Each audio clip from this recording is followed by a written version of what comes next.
नमस्कार दोस्तों, मैं अशोक जहांगीर स्वागत करता हूं आप सभी का। आज रीट लेवल 2 का जो एग्जाम हुआ है इंग्लिश का, उस पेपर को हम लेकर के आपके सामने आए हैं। 5:30 बजे आप लोग फ्री हुए हैं, अभी अपने घर पहुंचे होंगे। इंटरनेट सभी जिलों में बंद पड़ा है और फिर भी पेपर हम लेकर के आए हैं। पीडीएफ अभी हमारे पास अभी थोड़ी देर पहले 15 मिनट पहले पहुंची है। तो हमने पेपर आपके सामने पीडीएफ जो है स्क्रीन पे लगा ली है और आपने भी अपनी खाने की थालियां जो टेबल पे लगाई ली होंगी, तो उसके बगल में पेपर रखिए और बिल्कुल ऑथेंटिक आंसर की जो है अभी मैं आपको उपलब्ध करवाता हूं। इस बीच में आपके यदि कोई कमेंट हो, कोई क्वेश्चन हो, कोई क्वेरी हो, आप बिल्कुल पूछ सकते हैं। ठीक है, समय की जल्दबाजी इसलिए रहेगी क्योंकि आप भी थोड़े थके हुए होंगे और फटाक से आप चाहते होंगे, बहुत ज्यादा एक्सप्लेनेशन नहीं चाहते होंगे, लेकिन फिर भी यदि आपको कोई एक्सप्लेनेशन चाहिए तो आप कमेंट बॉक्स में आए और कमेंट में अपना कोई भी क्वेश्चन है उसको आप लिखिएगा, आंसर आपको जरूर मिलेगा। तो जल्दी से सवालों पे चलते हैं। पहला सवाल देखिएगा, he said to me how is your mother. मेरे पास जो पेपर है, ठीक है, आप अपना पेपर देख लीजिएगा। मेरे पास जो पेपर है मैं उस पेपर को यहां पे ले रहा हूं। तो पहला मेरे पास प्रश्न है डायरेक्ट से इनडायरेक्ट बनाने का। तो इस पे प्रश्न दिया गया he said to me how is your mother और लास्ट में दे दिया गया क्वेश्चन मार्क। तो क्वेश्चन मार्क का मतलब आपका सेड जो है वो आस्क्ड में चेंज हो जाएगा। तो ऑप्शन डी में आस्क्ड नहीं है, तो ये आपका आंसर नहीं हो सकता। फिर आप कंजंक्शन की बात करें तो WH वर्ड जो है वही आपका कंजंक्शन रहेगा, सभी में दे रखा है। ठीक है, तीनों प्रश्नों में दे रखा है, तीनों ऑप्शंस में दे रखा है। इसके बाद में आपको योर मदर जो है इसका प्रोनाउन चेंज करके रखना है। तो योर जो है आपके सेकंड पर्सन के अकॉर्डिंग चेंज होगा, मी के अकॉर्डिंग, तो ये आपका हो जाएगा माई। तो आपको माई मदर देखना है, माई मदर, और इसका हो जाएगा वॉज। तो हाउ माई मदर वॉज। तो इस तरह से देखा जाए तो आपका ऑप्शन ए जो है वो आपका करेक्ट आंसर होगा। अगले सवाल की तरफ बढ़ते हैं। A person who thinks of only himself, एक ऐसा व्यक्ति जो सिर्फ और सिर्फ अपने बारे में ही सोचता है। इसके लिए आपको वन वर्ड सब्स्टिट्यूशन ढूंढना है। तो इसका सही आंसर रहेगा आपका इगोइस्ट। ठीक है, अब अगले प्रश्न पे बढ़ते हैं। अगला प्रश्न जो है इसमें आपको नाउन क्लोज, जी हां, नाउन क्लोज जो है ये आपको फाइंड आउट करना है। तो that you have come pleases me, कि तुम आए इस बात से मुझे खुशी हुई, इसमें नाउन क्लोज कहां है? तो देखिएगा, दैट यू हैव कम यहां पर एक सब्जेक्ट का काम कर रहा है, प्लीजेस जो है वर्ब का काम कर रहा है, मी जो है ऑब्जेक्ट का काम कर रहा है। तो सब्जेक्ट के रूप में यहां पर आपके पास ये नाउन क्लोज आया है। तो आपका सही आंसर जो है वो रहेगा दैट यू हैव कम। ठीक है, बड़े मतलब एक बेतुकी सी बात आज मैंने देखी। एक महाशय है, मेरे कुछ स्टूडेंट्स ने मुझे कॉल किया कि सर कोई मेवाड़ की पता नहीं कौन सी क्या फला कोचिंग है, हमने उनकी आंसर की देखी है, वहां पर इस प्रश्न में भी उन्होंने गलत बता रखा है। मैंने कहा ये तो बहुत ही सिंपल सा प्रश्न है। ठीक है, तो मैंने सोचा कि मैं पहली बार आज लाइव आता हूं, मैं आपसे बताऊं कि मैं आपसे लाइव में पहली बार आपसे लाइव रूबरू हो रहा हूं बच्चों। ठीक है, तो आकर के मैं थोड़ा प्रामाणिकता के साथ में इन सब चीजों को आपके सामने रखूं। तो मैंने आपको बताया कि दैट यू हैव कम ये सब्जेक्ट का काम कर रहा है, प्लीजेस जो है वर्ब का काम कर रहा है, और मी जो है ऑब्जेक्ट का काम कर रहा है। इसलिए सब्जेक्ट के रूप में यदि कोई क्लोज आता है तो वो सिर्फ और सिर्फ नाउन क्लोज ही होगा। ठीक है, तो आप समझ गए होंगे। अभी आगे बढ़ते हैं अगले सवाल की तरफ। मेरे पास जो सवाल नंबर 69 उसमें क्या दिया गया है, यहां पर एक्टिव वॉइस जो है वो आपको बनाना है। जी हां, एक्टिव वॉइस आपको बनाना है। सवाल है I was invited to the party by him. I was invited, देखिएगा क्या दे रखा है, बी के रूप में वॉज दे रखा है, फिर इन्वाइटेड वर्ब की थर्ड फॉर्म के तौर पे दे रखा है। तो वॉज दे रखा है, तो भैया आपको इधर देखना है पास्ट सिंपल। जी हां, पास्ट सिंपल। तो देखिएगा, अब वॉज इन्वाइटेड आपका क्या है, अफर्मेटिव सेंटेंस है। अब पास्ट सिंपल का अफर्मेटिव जब आप लेंगे तो वहां पर आप सीधे क्या लगाएंगे, वर्ब की सेकंड फॉर्म। तो देखिए कौन कौन से सेंटेंस में वर्ब की सेकंड फॉर्म को इस्तेमाल किया गया है। तो ए में नहीं किया गया, ये आंसर नहीं होगा। आई वॉज इंस्ट्रक्टेड ये भी नहीं होगा। ही इन्वाइटेड दोनों में ही क्या है, वर्ब की सेकंड फॉर्म है। लेकिन यहां पे टू गो इसको काम में ले लिया गया, ये भी इसका आंसर नहीं होगा। तो आपका सही आंसर होगा सी। आपने एलिमिनेशन मेथड के द्वारा, अर्थात रॉन्ग जो आंसर्स हैं उनको आप छांटते गए, सही आंसर आपके सामने तुरंत ही प्रस्तुत हो गया। इस विधि के द्वारा हमने आंसर यहां पे हासिल किया है। अगले सवाल की तरफ बढ़ते हैं। Choose the correct form of the verb in brackets from the options that follow. भैया यहां पे वर्ब का फॉर्म जो है वो आपको सही भरना है। तो बहुत सरल सा सवाल है, किसी भी स्टूडेंट का, मेरे ख्याल में राजस्थान की एक सिंगल स्टूडेंट का यह सवाल गलत नहीं हुआ होगा और होना भी नहीं चाहिए।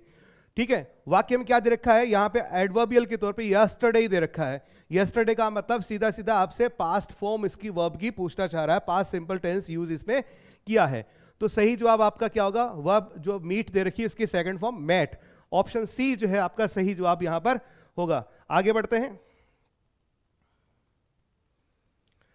क्वेश्चन नंबर 71 की तरफ अब आगे बढ़ेंगे। ये लीजिए, पहुंच गए यहां पे जी। Choose the correct option to fill in the blank.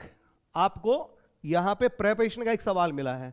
He cut the apple blank a knife. उसने एक चाकू की सहायता से सेब को काटा।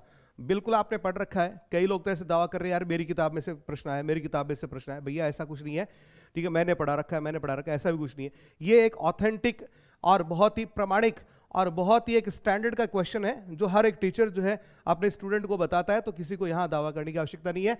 सीधा सीधा आप समझ गए होंगे, यहां पर ऑप्शन विद जो है, ऑप्शन सी जो है वो आपका सही आंसर है। जब कोई कार्य आप किसी इंस्ट्रूमेंट की सहायता से करते हैं तो वहां पर आप क्या करते हैं, प्रीपोजिशन विद का प्रयोग करते हैं। और जब कोई कार्य किसी व्यक्ति के द्वारा किया जाता है तब आप वहां पर बाई को काम में लेते हैं। तो यहां पर सही विकल्प आपका क्या रहेगा, ऑप्शन सी रहेगा। चलिए अगले सवाल पे बढ़ते हैं। Choose the correct option for the following incorrect sentence. यानी यहां पर एक सेंटेंस दिया गया जो ऑलरेडी इनकरेक्ट है और उसके लिए आपको एक करेक्ट आंसर जो है चूज करना है। तो देखिए, इफ का मतलब हो गया आपका कंडीशनल सेंटेंस, ठीक है। तो कंडीशनल सेंटेंस में यहां पे इफ के साथ में प्रेजेंट सिंपल दे रखा है, तो दूसरी तरफ आपको यहां पे विल, शैल, कैन, मे का प्रयोग करना होता है। तो आप फटाफट ढूंढिए कि अपने इस ऑप्शंस में कहां पर आपको विल, शैल मिल रहे हैं। तो यहां पे आई शुड नॉट, ये जवाब नहीं होगा। If it rains, I will not, ये होगा।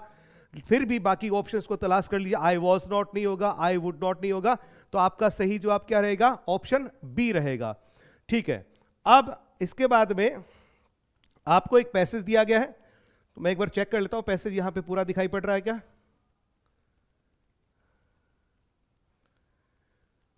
आप ये पैसेज निकाल लीजिए अपने क्वेश्चन पेपर में। When God at first made man, यहां से स्टार्ट होगा और मेरे पास इसके जो क्वेश्चंस हैं वो मैं निकाल लेता हूं, ठीक है। पैसेज हम यहां पूरा पढ़ के तो नहीं बता सकते, लेकिन फिर भी फटाक से अपन इसको, इसके जवाब जो है दे सकते हैं।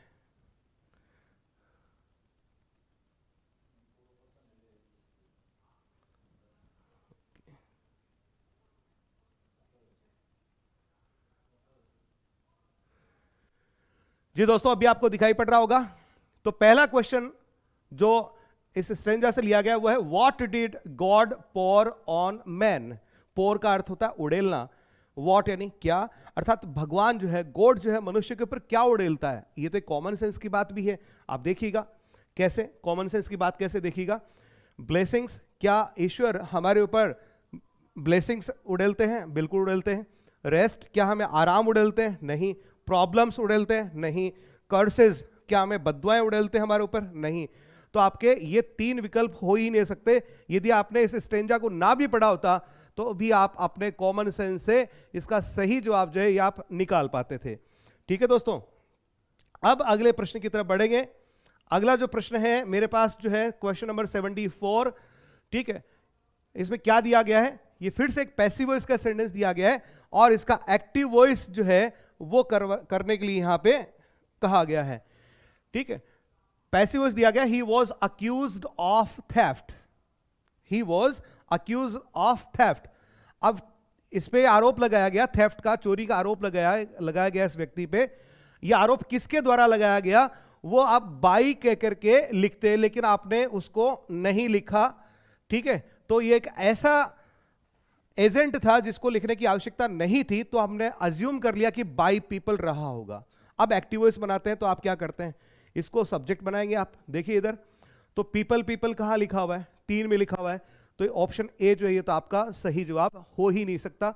अब यहां पर वर्ब को आप चेक कीजिएगा, वॉज अक्यूज दे रखा था, तो इसका मतलब आपको वर्ब की सेकंड फॉर्म यहां पर चाहिए, ठीक है। अब फटाक से आप ढूंढिएगा सेकंड फॉर्म कहां कहां पे है। पीपल अक्यूज्ड, ये अक्यूजेस, अक्यूज नहीं, ये सी ऑप्शन नहीं होगा। अब ऑप्शन बच गए हमारे पास में 2, बी और D. People accused of theft, people accused him of theft. तो ऑप्शन बी का मतलब है पीपल अक्यूज्ड ऑफ थेफ्ट, लोगों ने चोरी का आरोप लगाया, लेकिन किस पे लगाया ये क्लियर नहीं हो रहा है, ये सही जवाब नहीं होगा। Option D, people accused him of theft, लोगों ने उस पर चोरी का आरोप लगाया, यह आपका सही जवाब रहेगा।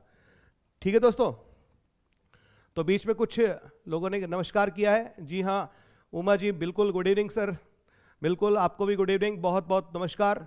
क्लियर नहीं दिख रहा है अभी, उम्मीद कर रहा हूं अभी क्लियर दिख रहा होगा। ठीक है, नंद किशोर बिल्कुल नमस्कार, आपको भी बिल्कुल जुड़े रहिए, साथ पे बने रहिए। अगले सवाल की तरफ आगे बढ़ते हैं।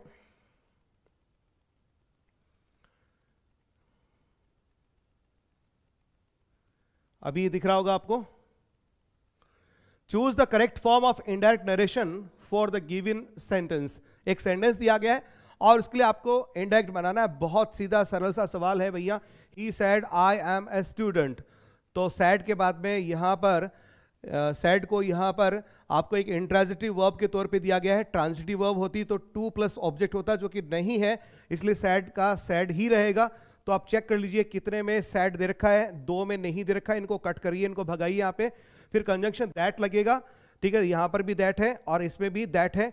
ओके, अब I am a student, am को आप चेंज कर दीजिए वॉज में, लेकिन उससे पहले आप आई को आप चेंज कीजिए किसमें, ही में, तो ही वॉज। तो आपका ऑप्शन जो है D, he sad that he was a student, ये आपका सही जवाब जो है यहां पे रहेगा।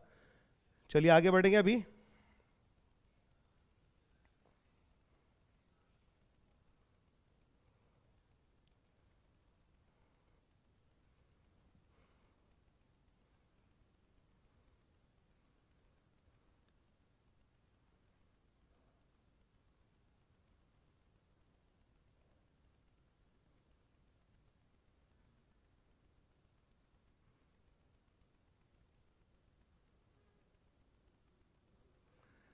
अभी आप देख पा रहे होंगे मैंने स्क्रीन पे इसको एनलार्ज कर दिया है। थोड़ा सा और यदि बोल्ड होता तो और कर लेते हैं इसको। ठीक है, इतना काफी रहेगा। आई थिंक अभी दिख रहा होगा आपको। तो अगला सवाल मेरे पास क्वेश्चन नंबर 76 है। Choose the correct meaning of strike while the iron is hot, अर्थात लोहा जब गर्म हो तो उस पर चोट मार दो। ठीक है, तो इसका सही आंसर क्या रहेगा, इसका सही मीनिंग क्या रहेगा? टू हिट एट समवन, किसी को मारना, नहीं, ये गलत है। टू रिस्पॉन्ड एंग्रीली, गुस्से से जवाब देना, ये भी इसका गलत जवाब है। To be ready to fight, लड़ने झगड़ने के लिए तैयार रहना, ये भी गलत आंसर है। To take advantage of an opportunity as soon as it exist, जैसे कोई अवसर आए उसका फायदा उठा लेना, ये इसका सही जवाब है। यदि आपने ये इसका आंसर दिया है तो ये आपका सही जवाब होगा। अगले प्रश्न पर चलते हैं। क्वेश्चन नंबर 77 है। यहां पर एक शब्द दिया गया काम, और इसका करेक्ट एंटोनिम आपसे पूछा गया है। एंटोनिम का मतलब हो गया ऑपोजिट शब्द जो है वो आपको तलाशना है, विलोम शब्द। अब काम जो शब्द है उसका अर्थ होता है शांत, तो देखते हैं। अनपर्टर्ब्ड, देखिए पर्टर्ब्ड का मतलब होता है डिस्टर्ब्ड, परेशान, ठीक है, व्यथित, और अनपर्टर्ब्ड का मतलब शांत, तो ये तो इसका सिनोनिम हो गया। अब ट्रैंकिल, ट्रैंकिल का बात करते हैं तो ये भी मतलब क्या होता है, बिल्कुल शांत। सीरीन, सीरीन का मतलब भी क्या होता है, बिल्कुल शांत। अब डिस्टर्ब्ड जो है ये इसका ऑपोजिट रहेगा, ये इसका आपका ऑपोजिट सही आंसर रहेगा। अब क्वेश्चन नंबर 78 की तरफ बढ़ेंगे आगे।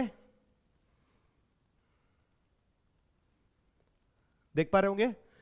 Identify the proper noun in the following sentence. नीचे एक सेंटेंस दिया गया है और उसमें से हमें प्रॉपर नाउन को आइडेंटिफाई करना बहुत ही बेहद ही सरल सवाल है। किसी का भी गलत नहीं हो सकता, आपका तो बिल्कुल भी गलत नहीं हो सकता। ठीक है, तो देखिएगा, जय Singh was a brave king. जय सिंह इसमें प्रॉपर नाउन है, वॉज इसमें वर्ब है, अ ब्रेव इसमें ब्रेव एडजेक्टिव है, किंग जो है आपका कॉमन नाउन है। तो सही जवाब आपका रहेगा जय सिंह, ये आपका प्रॉपर नाउन है। अगले सवाल पे चलिए फटाफट। The synonym of the word confess is. Confess का मतलब होता है किसी चीज को स्वीकार करना, खास तौर से गलती को या अपराध को जो आपने किया हो। ठीक है, तो यहां इसका अपने को सिनोनिम अर्थात सिमिलर वर्ड देखना है।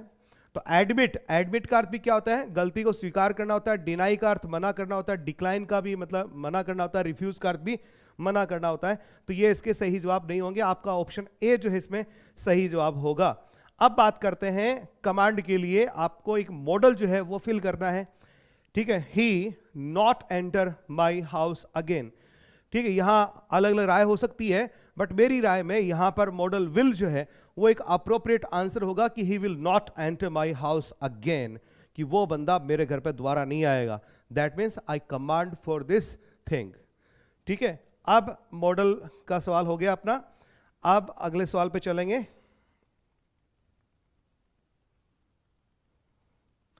क्वेश्चन नंबर 81 पे आप आ जाइए। तो यहां पे in the sentence given below the underlined phrasal verb means, एक फ्रेजल वर्ब दी गई है, उसका मतलब पूछा गया है। तो देखते हैं, you should allow for delays. तो ये अलाउ फॉर इसको अंडरलाइन किया गया है, बट ये अलाउ फॉर डिलेज अपने आप में एक फ्रेजल वर्ब है। ये तीनों शब्द जो हैं एक फ्रेजल वर्ब का निर्माण करते हैं, जिसका मतलब होता है इंक्लूड समथिंग इन प्लान और calculation.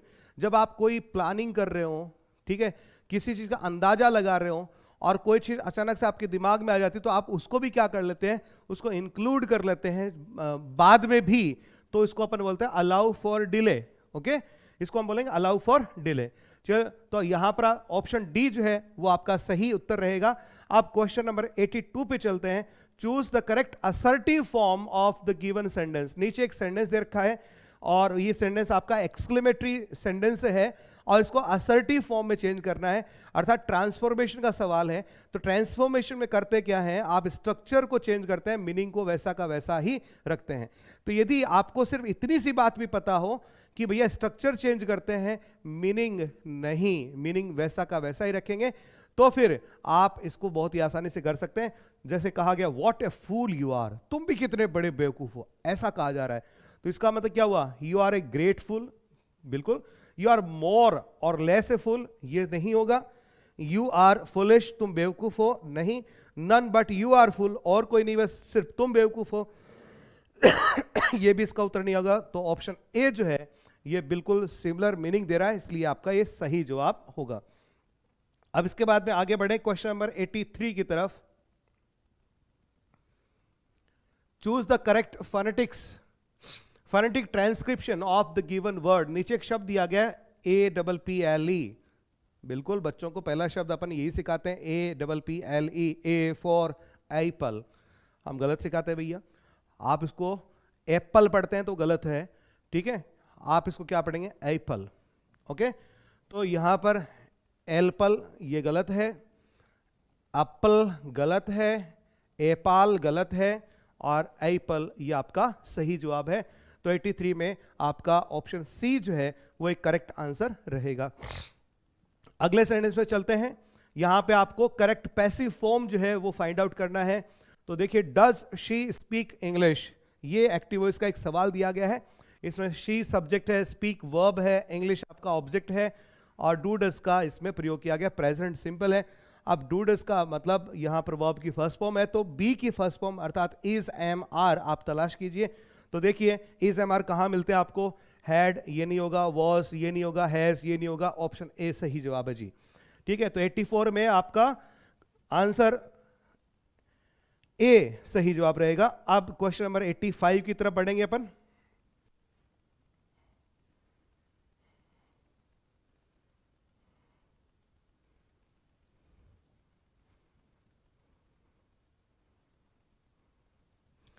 I worked for a brief while, इसको आप निकाल लीजिए।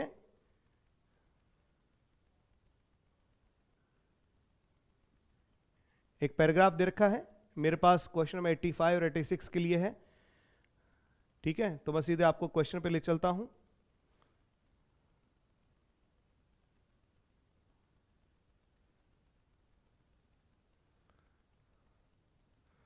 देख पा रहे होंगे आप,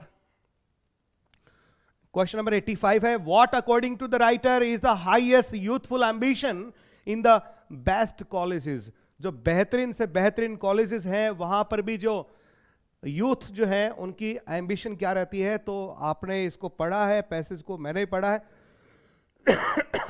तो ऑप्शन बी जो है उसके अकॉर्डिंग सही एक जवाब निकल करके आ रहा है, टू बिकम अ ब्यूरोक्रेट। जी हां, टू बिकम अ ब्यूरोक्रेट। फिर इसके बाद में स्नफ्ड आउट एक शब्द इस्तेमाल हुआ इस पैसेज में, तो उस शब्द का अर्थ क्या है, मीनिंग क्या है। तो कॉन्टेक्चुअल मीनिंग जो इसका निकलता है किल करना। तो स्नफ आउट कर देती है कॉलेजेस हमारे टैलेंट को, अर्थात किल कर देती है हमारे टैलेंट को, ये मीनिंग निकल करके वहां पे आता है। अगले क्वेश्चन की तरफ बढ़ेंगे। क्वेश्चन नंबर 87 जो है अब हम लेकर के आ रहे हैं, ठीक है। Question number 87 parts of speech का एक सवाल है और इसमें इट रेंड हैविली सेंटेंस दिया गया। रेंड शब्द को अंडरलाइन किया, पूछा है क्या है, तो बहुत सरल सा सीधा सा जवाब है, किसी का भी आंसर गलत नहीं है भैया। वर्ब है, ये मैन वर्ब है यहाँ पे, ठीक है। फिर अगला सवाल जो है एक फोनेटिक ट्रांसक्रिप्शन का दिया गया है। यहाँ पर ट्रांसक्रिप्शन पहले से ही किया हुआ है और ये लिखा कल्ड, तो कार्ड नहीं होगा, कूल्ड नहीं होगा, कल्ड नहीं होगा। ऑप्शन आपका सी जो है बिल्कुल सही है, आप सही करके आए हैं इसमें, ठीक है। अगले सवाल पे बढ़ते हैं। 88 में आपको ऑप्शन सी सही है। 89 पे चलिएगा। 89 में आपको सिंपल फ्यूचरिटी, देखिए फ्यूचरिटी दो तरह की होती है, एक तो सिंपल और एक पेंटेड। दो तरह के फ्यूचर होते हैं, एक तो सिंपल फ्यूचर और एक पेंटेड फ्यूचर। तो पेंटेड फ्यूचर का अगला ने नहीं पूछा है, सिंपल फ्यूचर का पूछा है। और इसके लिए सिंपल फ्यूचर के लिए आप विल तथा शैल को काम में लेते हैं और यहां पर सब्जेक्ट के तौर पे दे रखा है आई, और आई के साथ में आप इस्तेमाल करेंगे शैल का। तो ऑप्शन बी जो है वो आपका बिल्कुल करेक्ट आंसर रहने वाला है। क्वेश्चन नंबर 90 की तरफ बढ़ेंगे अभी। Question number 90, fill in the blank with the correct option. Bread and butter, ये आपका सब्जेक्ट वर्ब एग्रीमेंट का सवाल है, लगभग हर पुस्तक में मिल जाएगा। मैंने भी पुस्तक लिखी है, उसमें भी मैंने ऑप्शन ये सवाल जो है डाल रखा है। Bread and butter is verb की फर्स्ट फॉर्म जो है वो आपको यहां पे लगानी है, वर्ब की सिंगुलर फॉर्म जो आपको यहां पे लगानी है। ब्रेड एंड बटर प्लूरल है, नहीं आएगा। हैव प्लूरल है, नहीं आएगा। आर प्लूरल है, नहीं आएगा। इज सिंगुलर है, यही इसमें आएगा, ठीक है। अब इसके बाद क्वेश्चन नंबर 91 की तरफ बढ़ेंगे। 91 अपना इधर है। 91 जो है ये भी आपका एक पोएम दे रखी है एक्सट्रैक्ट के तौर पे, तो मैं सिर्फ सीधे सीधे सवाल ले लेता हूं उसको।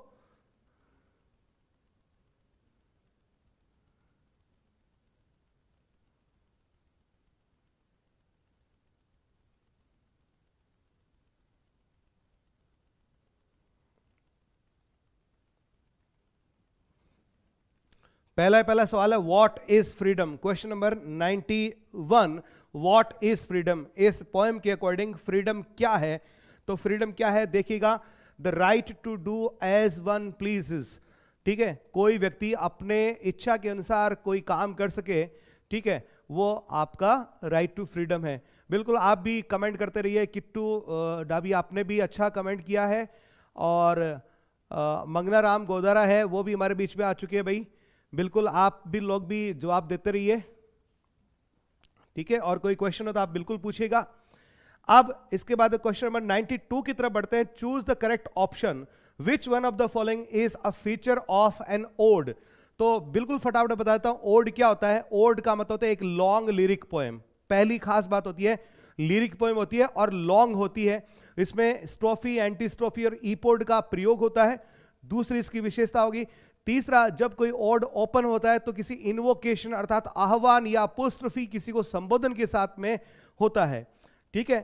अब यहां पर क्या क्या दिया गया है उसकी बात करेंगे। और ओड जो है किसी सीरियस विषय पे लिखा जाता है और इसकी शैली जो होती है वो उत्कृष्ट अर्थात एलिवेटेड होती है। तो देखिए क्या दे रखा है, एलिवेटेड स्टाइल। जी हां, पहला ऑप्शन बिल्कुल सही है, एलिवेटेड स्टाइल। दूसरा, एपिक टेक्निक। एपिक टेक्निक नहीं होती इसमें। सार्केस्टिक स्टाइल नहीं होती, कॉमिक स्टाइल नहीं होती। कॉमिक नहीं होता भैया, ये सीरियस होता है। तो सही जवाब आपका रहेगा एलिवेटेड स्टाइल, अर्थात इसको लिखने की जो शैली होती है बड़ी उत्कृष्ट होती है, बिल्कुल होती है। इसका जो ओरिजिनेटर था पिंडार था, उसने पिंडारिक ओड स्टार्ट किए थे, ठीक है, बहुत पहले की बात है। अभी जब अपन सेकंड ग्रेड और फर्स्ट ग्रेड का जो बैच लॉन्च करेंगे तो लिटरेचर जो है अपन बहुत शिद्दत के साथ में इसे पढ़ेंगे, तब आप ओड क्या सब कुछ सारी चीज़ों के बारे में जानिएगा वहाँ पे। और जल्द ही अपन ग्रेड फर्स्ट और ग्रेड सेकंड उसका ऑनलाइन जो बैच जो है स्काई एजुकेयर अपना जो ऐप है उस पर लेकर के आ रहे हैं। तो साथियों आप लोग साथ में बने रहें। अब आगे अगले सवाल की तरफ बढ़ेंगे, क्वेश्चन नंबर 93 की तरफ। Choose the correct option. The sun smiled down on the flowers and the light danced on them is an example of। पंक्ति दी गई है, the sun smiled down, सूरज जो है नीचे देख के मुस्कुराया। अब ये मुस्कुराना और ये सब क्या है, मानवीय गुण है। अब सूरज जो कि क्या है, एक इनएनिमेट थिंग है, निर्जीव है, और जब हम निर्जीव के अंदर मानव सदृश गुणों को देखते हैं तो हम उसको हिंदी में बोलते हैं मानवीयकरण, और इंग्लिश में हम उसे बोलते हैं पर्सोनिफिकेशन। तो आपका राइट आंसर जो है ऑप्शन ए रहेगा, पर्सोनिफिकेशन। किसी और ऑप्शन की तरफ जाने की आपको आवश्यकता ही नहीं है, ठीक है। हाँ, साजिद खान, बिल्कुल, हाउ आर यू सर? बिल्कुल, मैं बहुत अच्छा हूँ, आप सभी कैसे हैं? बिल्कुल ऐसे ही कमेंट दे करके हौसला बढ़ाते रहिए, और कोई क्वेरी, कोई क्वेश्चन हो तो बिल्कुल आप जरूर दीजिएगा। चलिए अगले प्रश्न की तरफ बढ़ते हैं। अगला प्रश्न जो है वो फिर से आपका एक पैसेज दे रखा है, we all want to live well, ठीक है। ये पहली जो पंक्ति है उसमें भी आपका आंसर छिपा पड़ा है, इस पैसेज को आप निकाल लीजिए, we all want to live well. मिल गया होगा आपको? तो क्वेश्चन नंबर 94 मैं लेकर के आ रहा हूं आपके पास। थोड़ा सा मैं इसको बोल्ड कर लेता हूं ताकि आप लोगों को अच्छे से दिखाई दे। अभी दिख रहा होगा? दिख रहा है क्या, बताइएगा। All human efforts are dedicated to, सारे मानवीय प्रयास जो है वो किसको समर्पित हैं? ट्रैवलिंग को है, एक्सप्लोरिंग को है, लिविंग वेल को है, या डाइंग वेल को है? ट्रैवलिंग, यात्रा करने के लिए सारे मानवीय प्रयास तो नहीं होते भैया, एक्सप्लोरिंग, खोज करने के लिए तो नहीं होते, डाइंग वेल, अच्छे से मरने के लिए कोई इंसान कोई सारे एफर्ट लगाता है कि नहीं? वो लगाता है किसके लिए? लिविंग वेल, अच्छे से जीने के लिए लगाता है। तो यह आपका सही जवाब रहा। अब क्वेश्चन नंबर 95 की तरफ आ जाइए फटाक से, कि her father accompanied by all her uncles, और फिर यहां पे दे रखा है लेट। ये फिर से आपका एक सब्जेक्ट वर्ब एग्रीमेंट का सवाल है, और जब किसी वाक्य के अंदर दो नाउन्स या दो प्रोनाउंस, या यूं कह लीजिए दो सब्जेक्ट जो हैं वो with, along with, together with, accompanied by, dominated by, led by, इनके द्वारा यदि जुड़े हुए हों, तो इन शब्दों से तुरंत पहले वाला जो नाउन है वही आपका असली सब्जेक्ट होता है। तो अकम्पनीड बाई से पहले क्या दे रखा है? हर फादर, जो कि सिंगुलर है तो वर्ब लगेगी सिंगुलर, हैव बीन प्लूरल है नहीं लगेगा, हैव अराइव प्लूरल है, वर प्लूरल है, सिर्फ वॉज जो है सिंगुलर है, तो जो कि आपका सही आंसर होगा। तो यहां पर 95 में आपका क्वेश्चन ऑप्शन डी जो है वो एक राइट आंसर होगा। अब क्वेश्चन नंबर 96 की तरफ बढ़ेंगे।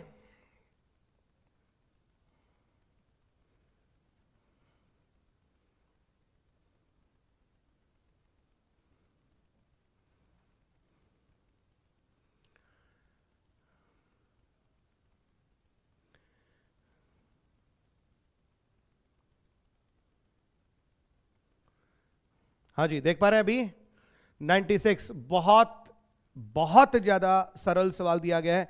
ऐसा सवाल मेरे ख्याल में नहीं देना चाहिए, बहुत ही मतलब उम्मीद तोड़ने वाले से सवाल हैं भैया। इतने इजी सवाल भी देकर के यार क्या पूछोगे यार, क्या आप कैसे टीचर्स का चयन करोगे? थोड़े से कुछ सवाल ढंग के देते।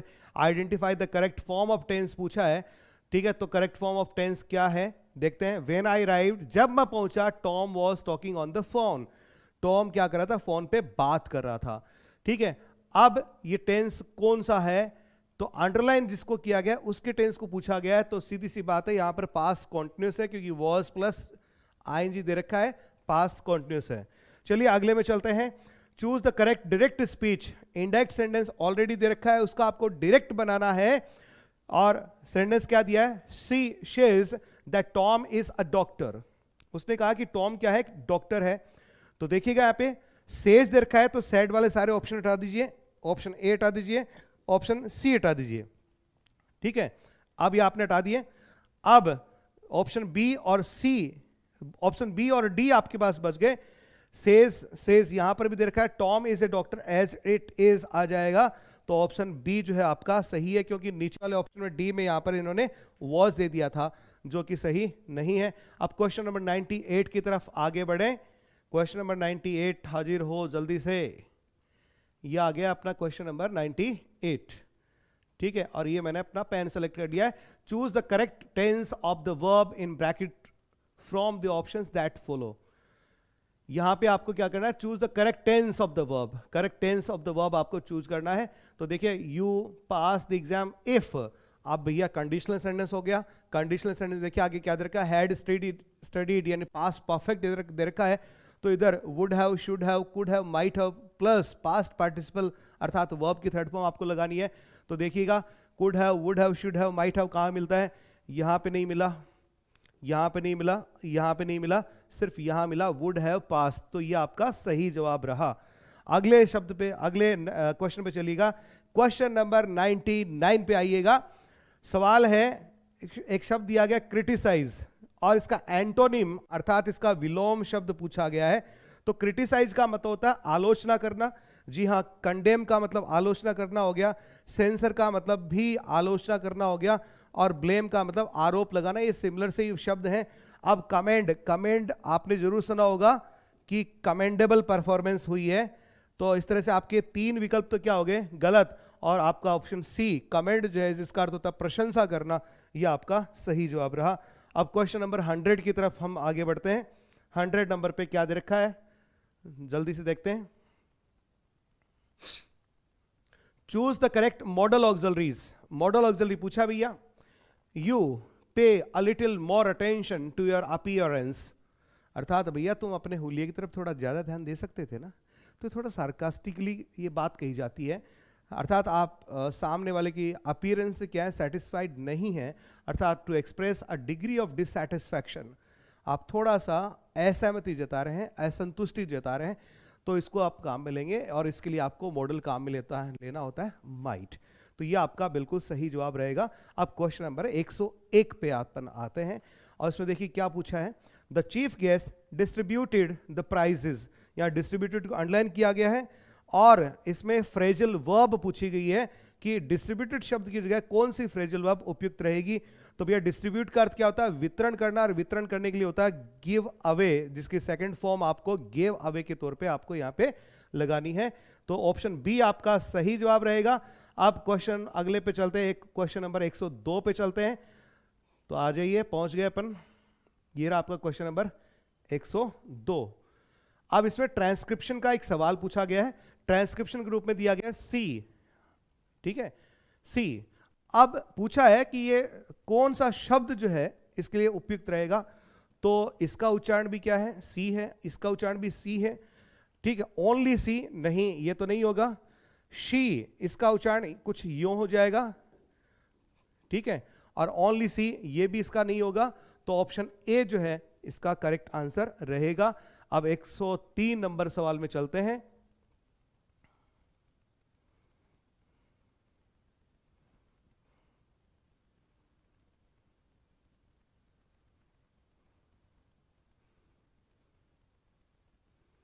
जी हां, पहुंच गए अपन क्वेश्चन नंबर 103 में। Choose the correct meaning of the given idiom from the options that follow.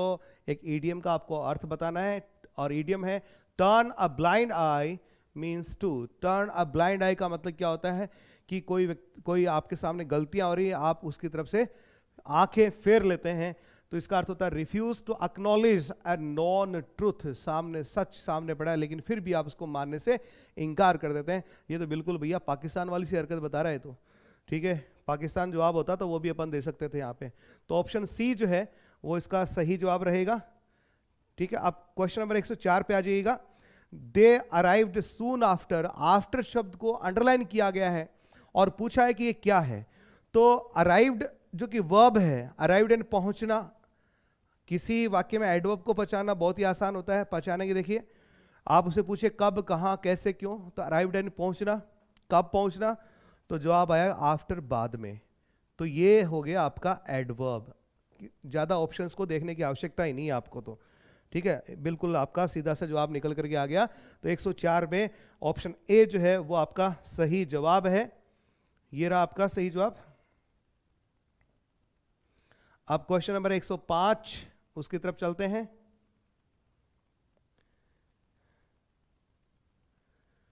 ये पेन सेलेक्ट हो गया। What is the time by your watch? बिल्कुल सभी किताबों में लिखा पड़ा है, मेरी वाली किताब में भैया लिखा पड़ा है, ठीक है। जब घड़ी का समय पूछा जाता है या बताया जाता है तो घड़ी के समय से पहले हमेशा ही क्या लगता है, बाई लगता है। आप सबने पढ़ रखा होगा, बहुत सरल सा सवाल उठा करके दे दिया गया है। चलिए कोई बात नहीं, ठीक है। तो what is the time by your watch, ये सही जवाब होगा। और इसका आंसर भी आपको देना हो कि भैया अभी 10 इज बाय माई वॉच, ठीक है, अभी 10 बजे मेरी घड़ी में, तो आप दे सकते हैं जवाब। अगला सवाल इस पे चलते हैं। वी मस्ट, फिर रिक्त स्थान दिया है, एक्सपेंसेस यानी खर्चे, और we will be getting into debt. या तो हमें खर्चों में कटौतियां करनी चाहिए, कि कटौतियां सिर्फ किस में होती है, खर्चों में होती है भैया, ठीक है। तो इसके लिए आप कट डाउन यूज करेंगे, न कि कुछ और। तो ऑप्शन ए जो है आपका सही विकल्प होगा यहां पे।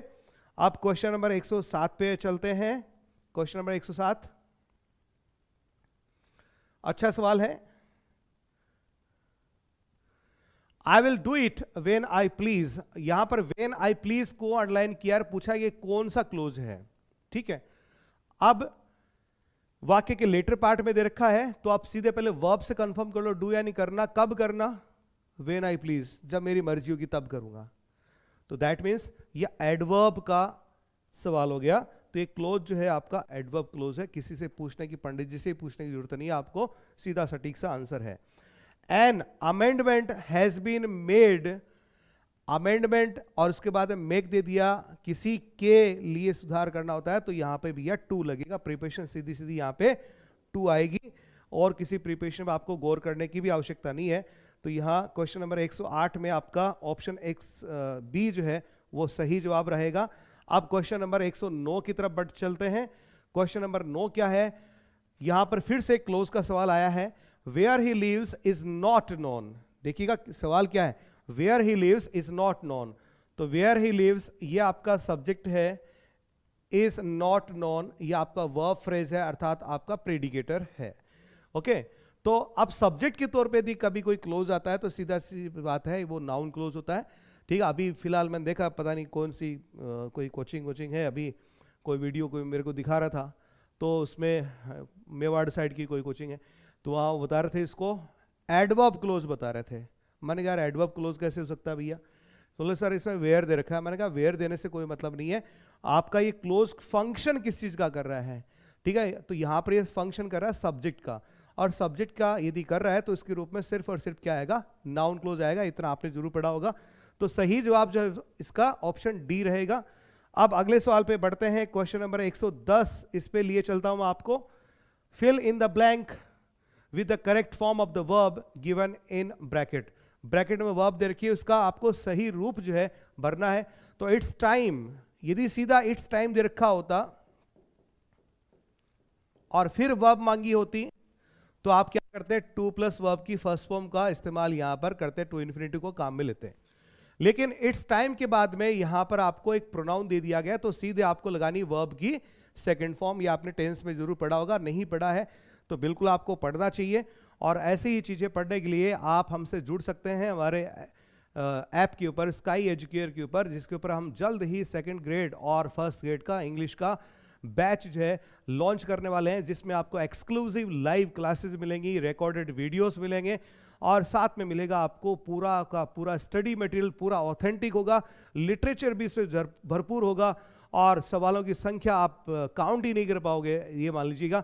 और साथ में आपको बहुत ही ज़्यादा एक्सटेंसिव टेस्ट सीरीज जो है वो हम देंगे, और टेस्ट भी कुछ ऐसे होंगे जो चैलेंजिंग होंगे, औरों की तरह से नहीं जहां पर बिल्कुल मामूली नॉर्मल से सवाल दे दिए, जी नहीं, आप अपनी तैयारी बहुत अच्छे से हमारे साथ कर पाएंगे। खैर अगले सवाल पे बढ़ेंगे। तो क्वेश्चन नंबर 111 की तरफ मैं आपको लिए चलता हूं। क्वेश्चन नंबर 111,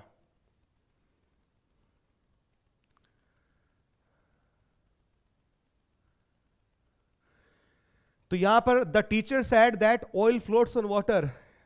ये भी यार मेरी वाली बुक से उठाया हुआ सवाल है, खैर कोई इतनी बात नहीं, उठा लो भैया, अच्छी बात है। The teacher said that oil floats on water. अब इसका आपको करना क्या है? डायरेक्ट सेंटेंस बनाना है। पहली बात तो ये एक ऐसा तथ्य है जो कि बदलते हुए समय के साथ अपरिवर्तनशील है। If a fact that is unchangeable with the due course of time then you should not change its tense, its verb। तो अब आपको इसकी वर्ब में, इसकी टेंस में कोई परिवर्तन नहीं करना चाहिए होता है। क्लियर? तो आपको यहाँ पे टेंस चेंज नहीं करना है, इसकी वर्ब चेंज नहीं करनी है, ठीक है। तो ये एक ऐसा तथ्य है। पहली बात तो ये साइंटिफिक है, किसी महोदय ने कहा ये यूनिवर्सल फैक्ट है। अब अरे यार भाई, यूनिवर्सल फैक्ट की बजाय आप इसको साइंटिफिक फैक्ट कहिए। तेल जो है पानी पर तैरता है, साइंटिफिक फैक्ट है, और एक ऐसा तथ्य है जो समय, देश, काल सब कुछ बदल जाएगा, तब ये चेंज नहीं होगा। तो इसका डायरेक्ट बनाना है, तो सैड का सैड रखिएगा, कंजंक्शन दैट को आप हटा दीजिए और यहाँ कोमा और इन्वर्टेड कोमास रख दीजिए, तो सेज वाला ऑप्शन नहीं होगा, ये सेज वाला भी नहीं होगा। ठीक है, अब देखिए ऑयल, इसमें ये आपका कट हो गया, ये भी आपका कट हो गया। ऑयल फ्लोटेड, टेंस चेंज कर दिया, ये नहीं होगा। और the teacher said oil floats on water, ये आपका करेक्ट आंसर रहेगा। फटाक से आ जाइए 111 में, ऑप्शन सी से ही लेकर के फटाक से जल्दी से आ जाइए 112 पे। Not one of the lectures, one of के बाद में हमेशा ही प्लूरल का नाउन आता है, लेकिन वर्ब हमेशा सिंगुलर लगती है। तो वर्ब प्लूरल है, हैव प्लूरल है, आर प्लूरल है, तो ये तीनों गलत हो गए और ऑप्शन सी इज जो है वो आपका राइट आंसर हो गया। अब क्वेश्चन नंबर 113 की तरफ लिए चलता हूं मैं आपको। क्वेश्चन 113 निकाल लीजिएगा, 113। ठीक है, a thing of beauty is a joy forever, ये एंडीमियन की पंक्ति है, जॉन कीट्स ने लिखी एंडीमियन, उसकी पंक्ति है a thing of beauty is a joy forever. और इसमें अ थिंग ऑफ ब्यूटी को भी छोड़ दिया, सिर्फ थिंग ऑफ ब्यूटी को क्या किया गया है, अंडरलाइन किया गया है। थिंग ऑफ ब्यूटी को इसको अंडरलाइन किया, पूछा ये क्या है, तो भैया ये एडवर्ब तो कैसे होगा, वर्ब कैसे होगा, एडजेक्टिव कैसे होगा, सीधा सीधा आपका क्या है, नाउन है। इसमें कहीं पर कोई सोचने की आवश्यकता ही नहीं है आपको। अगले सवाल पे आइए। अगला सवाल जो है ये आपका लिटरेरी फॉर्म से पूछ लिया गया है। अब थोड़ा सा भैया लिटरेरी फॉर्म इत्यादि चीज़ों के लिए एमएच एब्राम्स इत्यादि चीज़ों को आप पढ़ने की आप आदत डालिए। अच्छी किताबें जितना आप पढ़ोगे उतना अच्छा है। ठीक है, क्या पूछा देखिएगा। वैसे तो वन वर्ड सब्स्टिट्यूशन के तहत ये सवाल दिया गया है, लेकिन ये सवाल जो है वो आपका लिटरेरी फॉर्म का है। A story, poem or picture, कोई कहानी, कोई कविता, कोई तस्वीर, that can be interpreted to reveal a hidden meaning, typically a moral or political one. तो इसके लिए सही जवाब है वो आपका रहेगा एल्गरी। आप इसको चेक कर सकते हैं, एमएच एब्राम्स पे आप जाके चेक कीजिए, सीधा सीधा आपको ये पंक्ति वहां से उठाई हुई मिल जाएगी आपको। ठीक है, अब क्वेश्चन नंबर हम चलेंगे 115 पे। थोड़ा जल्दबाजी में इसलिए हूं, रात काफी हो चुकी है और आप लोग भी थोड़ा सा परेशान होंगे, तो जल्दी से मैं इसको फिनिश करता हूं। तो यहां पे देखिए क्या पूछा है, my pocket has been picked. ये पैसिव वॉइस का सेंटेंस दिया गया है और आपसे कहा गया कि भैया इसका एक्टिव वॉइस बनाइए। थोड़ा सा इसको इधर ले लेता हूं मैं। एक्टिव वॉइस बनाने के लिए आपको कहा गया है। तो देखिए हैज बीन, अरे तो भैया बीन को हटा दो। ठीक है, अब देखो इसमें चेक कर लो, हैज वाले कितने हैं। My pocket has been picked, मेरी किसी ने जेब काट ली। अब किसने काटी, बाई समवन, किसी ने, अननोन। यदि नॉन होता तो पहली बात तो देख लेते, उसको जचा के दो देते। ठीक है, वैसे दे नहीं रखा है इसका नाम, तो बाई समवन, समवन को इधर ले आइए और हैज लगा दीजिए। देखिए कितने में हैड दे रखा है, ये आंसर नहीं होगा। विल है दे रखा है, ये भी नहीं होगा, ये भी नहीं होगा। ऑप्शन ए जो है आपका सही जवाब होगा। फटाक से आ जाइए क्वेश्चन नंबर 116 पे। तो politics with him the business of his life, फिर से यहां पर सब्जेक्ट वर्ब एग्रीमेंट का सवाल दे दिया गया है। ठीक है, अब पॉलिटिक्स के बाद में क्या दे रखा है, विद हिम दे रखा है। पॉलिटिक्स के साथ में आप वर्ब क्या लगाएंगे, सिंगुलर लगाएंगे। अब हैव बीन नहीं होगा, वर नहीं होगा। अब हैज और वॉज, ये दो आपके पास सिंगुलर बचे हैं। ठीक है, अब हैज के साथ में आपको वर्ब की थर्ड फॉर्म चाहिए जो कि नहीं है, सीधा आपका वॉज जो है करेक्ट आंसर रहेगा, हैज आपका सही आंसर नहीं होगा। अब क्वेश्चन नंबर 117 पे चलिएगा। क्वेश्चन 117 पे चल रहे हैं। ये रहा आपका कि which one of the following is not a feature of the sonnet. Sonnet की कौन सी विशेषता नहीं है। सवाल आप थोड़ा सा अच्छे से जरूर पढ़ें। कई प्रतिभागी क्या करते हैं, एग्जाम में सवाल पढ़ते हैं और इस तरह की चूक करते हैं, नोट को नहीं पढ़ते हैं और फिर वो गलत आंसर पिक करके आ जाते हैं। तो एग्जाम में आपको सवाल बहुत ही तफसील के साथ में आपको पढ़ना चाहिए होता है, बहुत ही अच्छे से आपको पढ़ना चाहिए होता है। तो देखिए क्या पूछा है कि निम्न में से सोनेट की कौन सी विशेषता नहीं है। तो it is a lyric poem, बिल्कुल लिरिक पोएम ही होती है। It may have an Octave and sestet, बिल्कुल ऑक्टेव और सेस्टेट इसमें हो सकता है। ऑक्टेव और सेस्टेट यदि नहीं है तो फिर आपको उसमें 3 क्वार्टेन और एक आपको क्या मिल सकता है, कपलेट मिल सकता है, जो कि शेक्सपियरियन स्टेंजा, शेक्सपियरियन सोनेट होगा। इट हैज 14 लाइंस, इसमें 14 पंक्तियां होती हैं, हाँ बिल्कुल होती है। जीएम हॉपकिंस के जो कर्टल सोनेट हैं उसमें 10.5 पंक्तियां होती हैं, लेकिन ज्यादातर में क्या होती हैं, 14 पंक्तियां ही होती हैं। तो ये भी वैसे सही है। तो it is never written in iambic pentameter, नहीं, इसको हमेशा ही किस में लिखा जाता है, आयम्बिक पेंटामीटर में लिखा जाता है, ठीक है। और एक आयाम में 2 सिलेबल होते हैं और एक पंक्ति के अंदर 5 आयाम होते हैं। इस प्रकार से देखा जाए तो एक पंक्ति के अंदर आपको 10 सिलेबल्स अर्थात 10 सिलेबल देखने को मिलते हैं। तो ये आपका नॉट फीचर वाला हो गया। तो आंसर की दृष्टि से देखा जाए तो आपको आंसर कौन सा लिखना था, वहां पे ऑप्शन डी लिखना था। अब चलिए क्वेश्चन नंबर 118 पे चलते हैं। क्वेश्चन नंबर 118 पे ये रहा अपने पास, यहां पे मैं थोड़ा इसको बोल्ड कर देता हूं आपके लिए। क्वेश्चन नंबर 118 के रूप में यहां पर आपको, जी हां एक सेकेंड,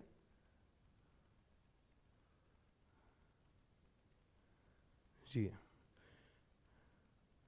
यहां पर आपको दी गई थी एक पोएम दी गई थी जो कि I felt a funeral in my brain, यहां से स्टार्ट होती है।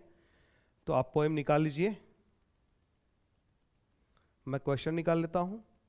और इसका क्वेश्चन जो है पहला क्वेश्चन है उसको आप ले लीजिए।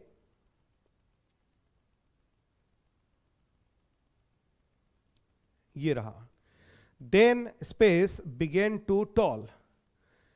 कई बच्चों ने इस सवाल को हो सकता है छोड़ दिया होगा, कईयों को तकलीफ हुई तो हो भी सकता है किसी ने अटेम्प्ट किया तो गलत कर लिया होगा, ठीक है। थोड़ा सा सोच के देखिएगा पूछा क्या है इसने। इसने एक पंक्ति पोएम में से उठाई है, then space began to talk, फिर स्पेस ने क्या किया, बिगेन शुरू किया टू टॉल। टॉल का मतलब क्या था, घंटी बजाना होता है। अब आप सोचिए स्पेस घंटी कैसे बजा सकता है, दैट मीन्स ये घंटी बजाने का काम कौन करता है, घंटी बजाने का काम तो इंसानी कार्य है। इंसानी कार्य यानी मानव, मानव यानी पर्सन यानी पर्सोनिफिकेशन। तो सीधा सा जवाब आपका यहां पर क्या होना चाहिए था, पर्सोनिफिकेशन होना चाहिए था। कुछ बच्चों ने कहा कि हमने सर इसमें मेटाफर किया है, तो भैया इसमें मेटाफर सही जवाब नहीं है। आपका सही जवाब जो है वो यहां पर होगा आपका पर्सोनिफिकेशन, ठीक है। तो आगे चलते हैं, क्वेश्चन नंबर 119 पे लिए चलता हूं आपको। 119 स्टॉप। अब स्टॉप है, माइंड है, ये कुछ ऐसी वर्ब है। पहली बात तो इनके बाद में आईएनजी फॉर्म आती है। तो देखिए आईएनजी फॉर्म सभी में दे रखी है, ओके। स्टॉप, फिर फुल स्टॉप है, फिर tell me what really happened, फिर दे रखा है मुझे बताओ कि वाकई में क्या हुआ था। तो इसका मतलब क्या कहना चाह रहा है, beating about the Bush, beating around the Bush, beating in the Bush, beating round the Bush. तो मैं आपको बता दूं beating in the Bush, beating round the Bush दोनों ही सही जवाब नहीं है। अब जवाब तो एक ही सही होगा, बिल्कुल एक ही सही होगा, ठीक है। लेकिन यहां पर थोड़ा चेक कर लेते हैं एक बार कि बीटिंग अबाउट द बुश सही है या बीटिंग अराउंड द बुश सही है। तो ज्यादा यदि आप बात करें तो मैं कहूंगा कि दोनों ही आंसर क्या है, सही है। लेकिन ज्यादातर हम इसको काम में लेते हैं, बीटिंग अराउंड द बुश। तो हो सकता है ये क्वेश्चन जो चैलेंज भी हो सकता है, इस पे आपको बोनस मार्क्स जो है वो भी मिल सकता है, डिलीट भी लग सकता है, कुछ भी इस पे हो सकता है। और क्या पता आरपीएस इसको रख भी ले और ऑप्शन बी को यहां पर सही जवाब के तौर पे मान ले। क्वेश्चन नंबर 120 पे आ जाइए। इसमें दे रखा glass is hard but easily broken. Glass जो है वो बहुत ही हार्ड होता है लेकिन बहुत ही आसानी से टूट जाता है। तो ये जो बहुत ही हार्ड और आसानी से टूट जाए इसको हम क्या बोलेंगे, ट्रांसपेरेंट बोलेंगेगा, नहीं। तो इसको आप क्रॉस कीजिए। डेलिकेट कोमल बोलेंगे, नहीं। सॉफ्ट बोलेंगे, नहीं। ब्रिटल यानी भंगुर बोलेंगे, बिल्कुल। तो ये आपका सही जवाब रहेगा। अब क्वेश्चन नंबर 121 की तरफ मैं आपको लिए चलता हूं। क्वेश्चन नंबर 21 यहां पर जो सवाल दिया गया है, एक सेकेंड पेन चेक कर लेता हूं मैं, हाँ। Choose the correct exclamatory form of the given sentence from the options that follow. एक सवाल दिया, it is very sad that poor Bimla is dead. बहुत बुरा हुआ कि बेचारी बिमला जो है मर गई। इसको आपको एक एक्सक्लेमेटरी सेंटेंस में चेंज करना है। अब एक्सक्लेमेटरी सेंटेंस में जब आप चेंज करेंगे तो आप क्या करते हैं, अपने मनोभावों को व्यक्त करने वाले इंटरजेक्शंस, ओह, अलास, इस तरह का प्रयोग जो है दुख के लिए करते हैं। हुर्रे, वाव, इनका प्रयोग जो है अपन खुशी के लिए करते हैं। तो देखिए वाक्य को, वाव, विमला मर गई, ये तो सही नहीं हो सकता। हो पुअर बिमला इज डेड, आहा, कि पुअर बिमला बेचारी मर गई। हाँ, hurray poor Bimla is dead, ये भी नहीं हो सकता। तो alas poor Bimla is dead, मेरे ख्याल में ये सवाल किसी का भी गलत नहीं हुआ होगा, जो व्यक्ति अपने सेंसेस में बैठा होगा उसका। अब क्वेश्चन अगले पे चलते हैं। क्वेश्चन नंबर 121 हो गए अपने, 122 पे चलेंगे। क्वेश्चन नंबर 122 पे आ जाइए।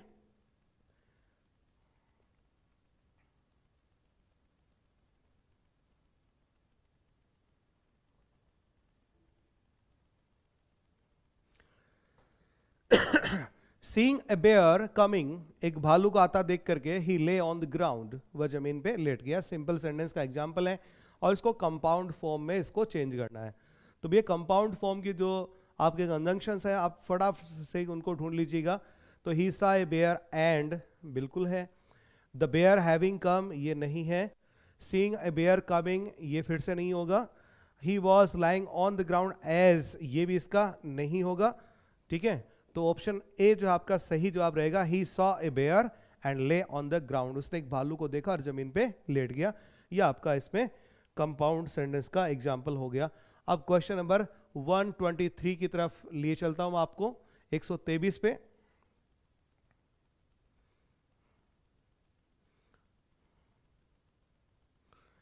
Choose the correct tense of the verb.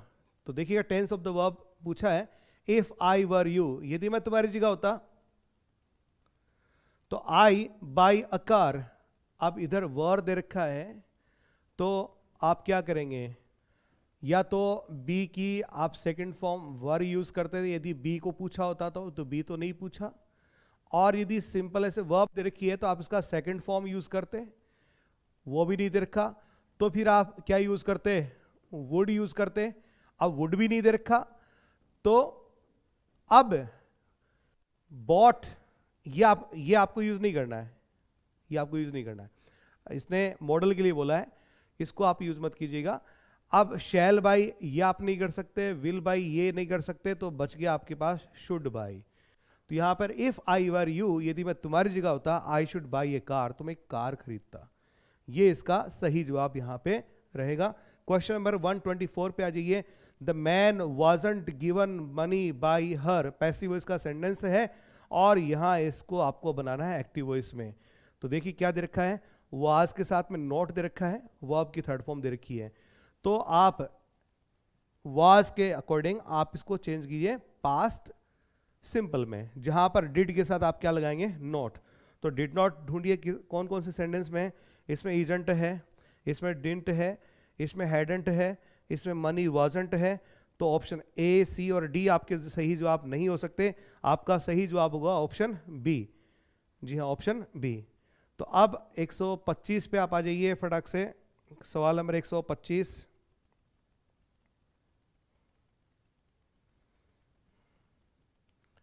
एक 125 और 26 में दोनों एक साथ निकाल लेता हूं यहां पे। तो 25 में आपसे पूछा है भैया सिनोनिम, पर्यायवाची पूछा है। रेकलेस जिसका अर्थ होता है लापरवाह, पंक्चुअल लापरवाह ये तो नहीं हो सकता, कॉशियस सावधान ये भी नहीं होगा, कंसर्न चिंतित ये भी नहीं होगा, तो केयरलेस, ठीक है, ये इसका सही जवाब होगा। ये तीन आपके गलत जवाब हो जाएंगे, तो केयरलेस जो है इसका सही जवाब होगा। अब हम यहाँ पे जो टीचिंग मेथड्स वाले सवाल हैं इन सवालों की तरफ थोड़ा सा बढ़ लेते हैं। ठीक है दोस्तों, अब टीचिंग मेथड वाले सवाल जो है उनमें पहला सवाल कौन सा है उसको देखिएगा। विच of the following is not applicable of the demerits of bilingual method, कि जो बाइलिंगुअल मेथड है,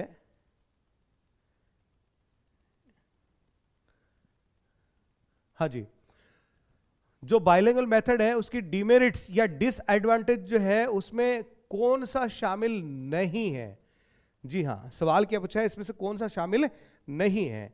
तो देखिएगा, लर्नर्स में not rely more on their language first, learners जो है वो अपनी लैंग्वेज फर्स्ट पर ज्यादा भरोसा नहीं कर सकते, बिल्कुल। The teacher must be fluent in L1 and L2 also, ये तो इसकी मेरिट है। तो आपका सही जवाब जो है ये आपका ऑप्शन ए जो है ये रहना है। If the teacher fails to understand this method there is a danger of making this method into translation method. यदि टीचर जो है बाइलिंगुअल मेथड को ढंग से नहीं संभाल पाया तो फिर वो बाइलिंगुअल मेथड ना रह करके एक ट्रांसलेशन मेथड बन करके रह जाता है। तो ये भी बिल्कुल सही है। There is every chance to get confused while differentiating the features of the L1 and foreign language, ये बिल्कुल दुरुस्त है। तो आपका जो आंसर वहां पर होना चाहिए था वो होना चाहिए learners may not rely more on their language first. अब क्वेश्चन नंबर 27 की तरफ बढ़े। अगला सवाल देखिएगा।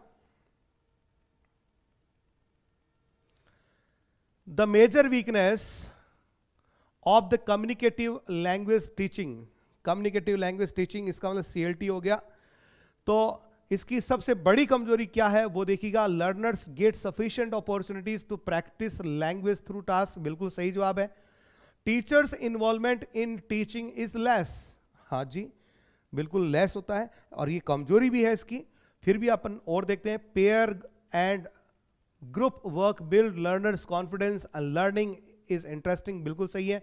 एक्टिविटी बेस्ड होता है लर्निंग तो इंटरेस्टिंग हो जाएगी। Learners acquire fluency and accuracy, बिल्कुल ये भी इसका मोटो है। तो सही जवाब जो है वो आपका क्या रहेगा, teachers involvement in teaching is less, ये आपका सही जवाब हो जाएगा। अब क्वेश्चन नंबर 128 की तरफ बढ़ेंगे।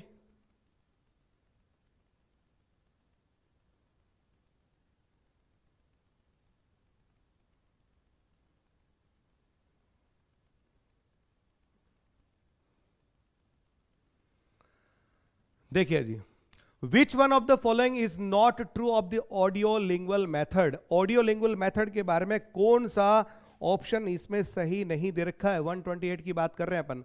तो sometimes the teacher acts out of the dialogue, कई बार टीचर भी एक्ट आउट करता है डायलॉग को, बिल्कुल सही जवाब है। The teacher presents a dialogue which students repeat and eventually memorise. Teacher क्या करता है, कई बार डायलॉग को बोलता है, स्टूडेंट्स को तुरंत ही क्या कर लेते हैं, मेमोराइज कर लेते हैं, बिल्कुल सही है।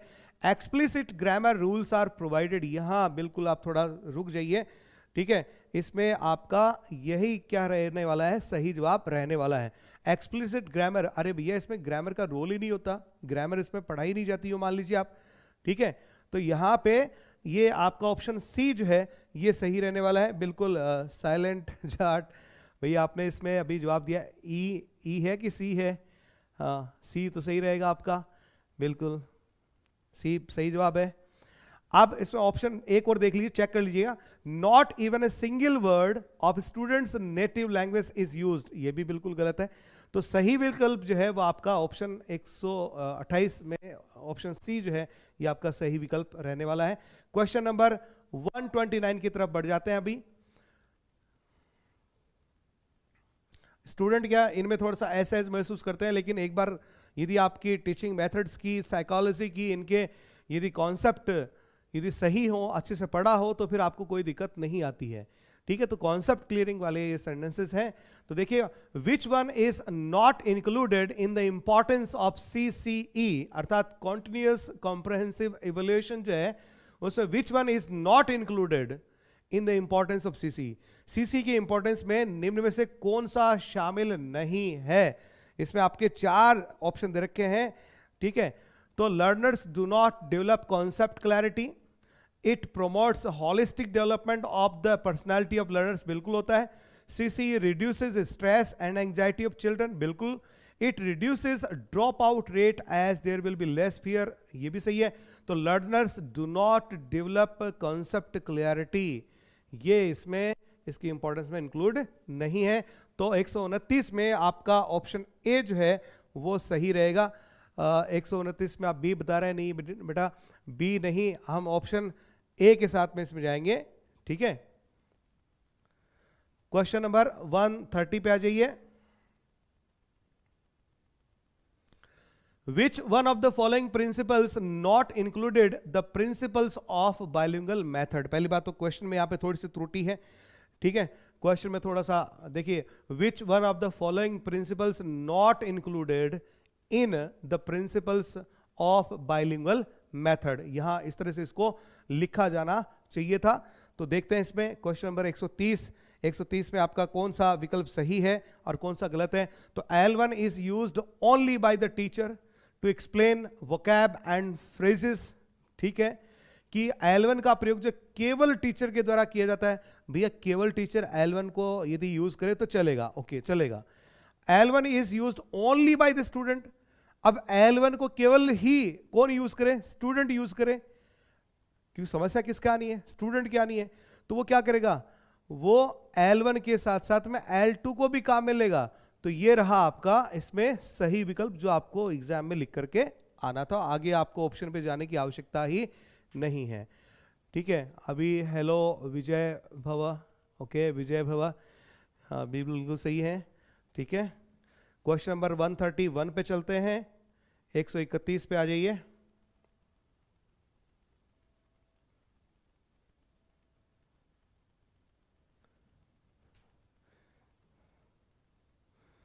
तो अभी यहां पे which one of the following statement is not correct, कि कौन सा स्टेटमेंट जो करेक्ट नहीं है ना? True oblique true with regard to audio lingual method. तो ऑडियो लिंगुअल मैथड जो है उसके संदर्भ में यहां पर कौन सा सही नहीं है? बिल्कुल जवाब दीजिए आप। जेके सबल, कट ऑफ क्या रह सकती है? बिल्कुल कट ऑफ की भी बात करेंगे। नमस्ते सर जी, और स्टूडेंट्स को बिल्कुल विजय भवा नमस्ते, हेमलता बिल्कुल नमस्ते नमस्ते। ठीक है, पहले इस सवाल की बात कर लेते हैं, कट ऑफ की भी बात करेंगे, लेकिन आज कट ऑफ की बात करें तो थोड़ा जल्दबाजी रहेगा। कट ऑफ की बात अपन थोड़ा सा रुक करके करेंगे, क्योंकि बच्चों ने जैसे पेपर दिए हैं तो उनके हम कुछ फॉर्म्स जो है कलेक्ट करेंगे, उनसे बातचीत करेंगे और उसके आधार पे हम आपको बताएंगे कि कट ऑफ क्या रहने वाली है। ठीक है, तो एक बार देखिएगा, पहले प्रश्न पे आ जाए कि इनमें से कौन सा, क्या पूछा था सवाल, एक बार मैं खुद ही दिमाग से निकल गया मेरे तो देख लेते हैं अभी। Which one of the following statement is not correct और true with regard to audio lingual method. Audio lingual method के बारे में कुछ स्टेटमेंट दिए गए हैं, निम्न में से कौन सा इनके बारे में सही नहीं है, तो वो आपको यहां पर देखना है। तो देखिएगा, language is learned using the natural order listening speaking reading and writing. बिल्कुल सही जवाब है कि यहां लैंग्वेज है LSRW इस ऑर्डर में सीखी जाती है। Repetition and drilling are common as language learning is a part of the habit statement. बिल्कुल ये भी दुरुस्त है कि लैंग्वेज जो है यहां पर हैबिट फॉर्मेशन के माध्यम से सीखी जाती है, इसलिए repetition and drilling, bar bar repetition drilling करना ये भी उसका पार्ट है। Language is not for communication, language यहां कम्युनिकेशन के लिए नहीं है, बिल्कुल सही है। लैंग्वेज इज लर्नड कॉन्टेक्चुअली, जी आप इस शब्द को गौर कर लीजिए, लैंग्वेज जो है कॉन्टेक्स्ट में यहां पर नहीं सीखी जाती, कॉन्टेक्चुअली नहीं सीखी जाती है। तो आपको ऑप्शन डी जो है सही आंसर के तौर पे दर्ज करना था। अब आपने क्या किया है वो आप बेहतर जानते हैं। अब क्वेश्चन नंबर 132 पे आ जाइए, 132 पे जी आगे। विच one of the following is not true of communicative language teaching, अर्थात CLT। मैं थोड़ा सा क्या स्क्रीन से पीछे जा रहा हूं ताकि आप सवाल को अच्छे से इसमें देख सकें। ठीक है, स्क्रीन पे पूरा बोर्ड आपको करके मैं दिखा रहा हूं तो दिख रहा होगा आपको। तो सवाल क्या पूछा? विच one of the following is not true of communicative language teaching, यानी CLT के संदर्भ में कौन सा कथन सत्य नहीं है, यह आपसे सवाल पूछा गया है। तो language learners in CLT learn and practice English through interaction one another teacher, बिल्कुल सही है, दुरुस्त है। Learners talk about personal experiences with peers and teachers, teach topic which encourages language skills related to various situations में पढ़ा जाता है, बिल्कुल पढ़ा जाता है भैया। The most important goal of CLT is to enable the learners to communicate in the target language that is English। तो इंग्लिश में आप कम्युनिकेट कर सकें, यही इसका टारगेट होता है, बिल्कुल सही है। This approach uses a textbook to teach English language। It's a big no, लेकिन ये आपके लिए सही जवाब है कि टेक्स्ट बुक के माध्यम से आप CLT पढ़ते हैं, नहीं, गलत जवाब है, लेकिन एग्जाम के पॉइंट ऑफ व्यू से आपका ये सही जवाब है। ठीक है, अभी क्या लिख रहे हैं? शिव शंभू 206 OBC सर जी चांस है क्या? अरे भैया सभी का, अभी तो आज तो सभी का चांस है, कल बात करेंगे। मेरे तो इंग्लिश में 45 सही हुए हैं काट के। अरे भैया अभी तो चल रही है आंसर की, एक बार चेक कीजिए फिर बात करेंगे, तसल्ली रखिए, सब अच्छा होगा। ठीक है, अभी बहुत सारे मौके हमारे पास, अभी ग्रेड सेकंड ग्रेड फर्स्ट भी आने वाली है, उससे भी आप जुड़े रहिएगा। निराश कहीं पर भी आपको होने की आवश्यकता नहीं है। और यदि आप यहाँ स्कोर कम कर रहे हैं तो उसमें आपको लेना है। हमेशा याद रखिए जो कुछ होता है अच्छे के लिए होता है। आप इस जॉब में नहीं आ पा रहे तो समझ लीजिए बड़ी जॉब आपका इंतजार कर रही है। और यदि आपका पेपर अच्छा हुआ है तो फिर से आप ट्राई कीजिए बड़ी जॉब के लिए, ग्रेड सेकंड ग्रेड फर्स्ट के लिए। बिल्कुल जुड़े रहिए, हिम्मत नहीं हारनी है, लगे रहेंगे। ठीक है, तब तक लगे रहेंगे जब तक जॉब नहीं मिलेगी। अभी क्वेश्चन नंबर 133 की तरफ बढ़ रहे हैं आगे।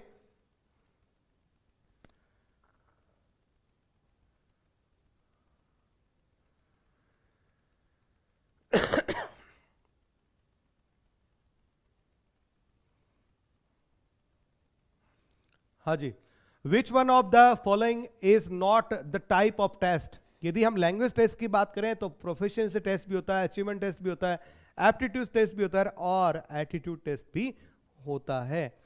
तो मेरे ख्याल में तो टेस्ट तो चारों ही होते हैं, लेकिन वर्तमान यदि इस पेपर की बात करें तो फिलहाल के लिए आप ये मान सकते हैं कि ऑप्शन डी आपका सही जवाब है। लेकिन आरपीएससी इसको डिलीट भी आपका जो बोर्ड है, आरपीसी तो नहीं है, मुंह से निकल गया, लेकिन इसको डिलीट भी किया जा सकता है। ठीक है, बोनस अंक भी आपको इस पे हासिल हो सकते हैं। ठीक है, फिलहाल के लिए एटीट्यूड टेस्ट जो है उसको अपन यहां सही आंसर मान के चलेंगे। अगले सवाल पे चलते हैं, क्वेश्चन नंबर 134 पे बात करते हैं। ठीक है, तो 134 क्या रहेगा कि which of the following statement is correct with regard to audio lingual method. Audio lingual method के नजरिए से कौन सा सही है? सर डिनर कर ले दो। अरे भैया मैंने भी नहीं किया यार, डिनर ठंडा हो गया है, क्या करें भाई, आप लोगों के लिए डिनर भी ठंडा ही करना पड़ेगा। ठीक है, आप साथ में थाली रख सकते हैं, मैं तो वो भी नहीं रख सकता यार यहाँ पे। खैर, क्वेश्चन नंबर 134 पे आ जाते हैं। इसको थोड़ा मैं स्लाइड को ऊपर ले लेता हूं ताकि दो सवाल एक साथ ले पाऊं। ये रहा, Which of the following statement is correct with regard to audiolingual method? तो errors are not correct immediately। तो इसने पूछा कि कौन सा सही है, तो errors जो है वो तुरंत सही नहीं करी जाती हैं, बिल्कुल सही बात है। Teachers are the role models of language uses, ये आपका सही जवाब रहा। Vocab first then grammar structures are taught, बिल्कुल ठीक है। First using examples then rules are taught, okay? तो सही जवाब आपका इसमें रहेगा बी, ऑप्शन बी जो है, अर्थात टीचर्स आर रोल मॉडल्स, ये इसमें आपका सही जवाब रहेगा। अब क्वेश्चन नंबर 135 पे आ जाइए, जो कि क्या कह रहा है कि who has introduced CCE. CCE को इंट्रोड्यूस किसने किया?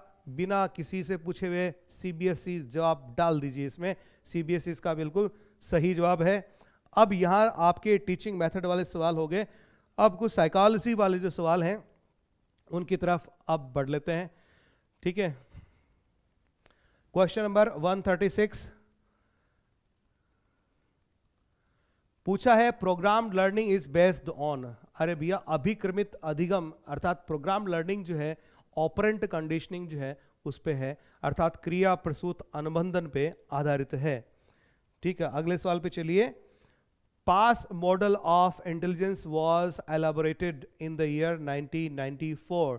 पास PASS, पास मॉडल जो है इंटेलिजेंस का, बुद्धि का, ये 1994 में किसने एलाबोरेट किया? तो इसमें किर्बी भी है, JP दास भी है, जैक नागलिरी भी है, अर्थात ये सारे ऑप्शन क्या हैं आपके सही हैं। अब क्वेश्चन नंबर 138 में बढ़ लेते हैं, थोड़ा सा और लेते हैं इसको आगे, कि environment covers all the outside factors that have acted on the individual since he begin life. This statement is given by. वातावरण में वे सब बाह्य तत्व आ जाते हैं जिन्होंने व्यक्ति को जीवन आरंभ करने के समय से प्रभावित किया है। यह कथन किसका है? तो भैया ये रहा, वुडवर्थ का है। ये स्टेटमेंट किसका दिया हुआ है? वुडवर्थ का दिया हुआ है। अब जल्दी से अगले सवाल की तरफ चलते हैं, 139।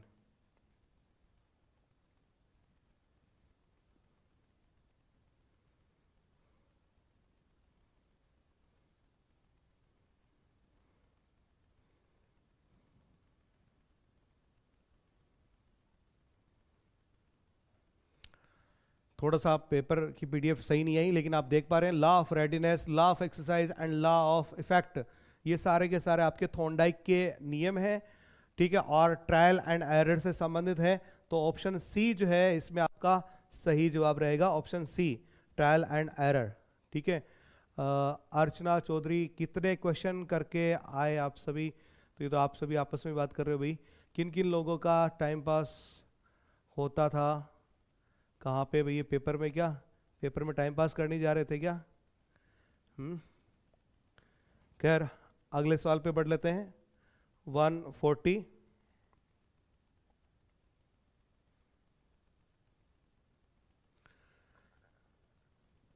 किसी समस्या के मूल और अलग अलग समाधानों के आने की क्षमता की प्राथमिक विशेषता है। इंग्लिश में देखिए, the ability to come up with original and diverse solutions to a problem is a primary characteristics. तो ये सीधे सीधे इंगित कर रहा है हमें यहाँ क्रिएटिव चाइल्ड अर्थात रचनात्मक, कहाँ गया ऑप्शन? नीचे दब गया होगा, अभी निकाल लेते हैं इसको।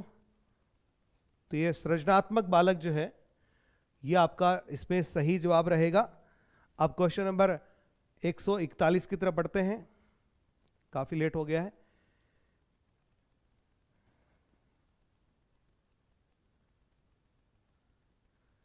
अभी देख पा रहे होंगे,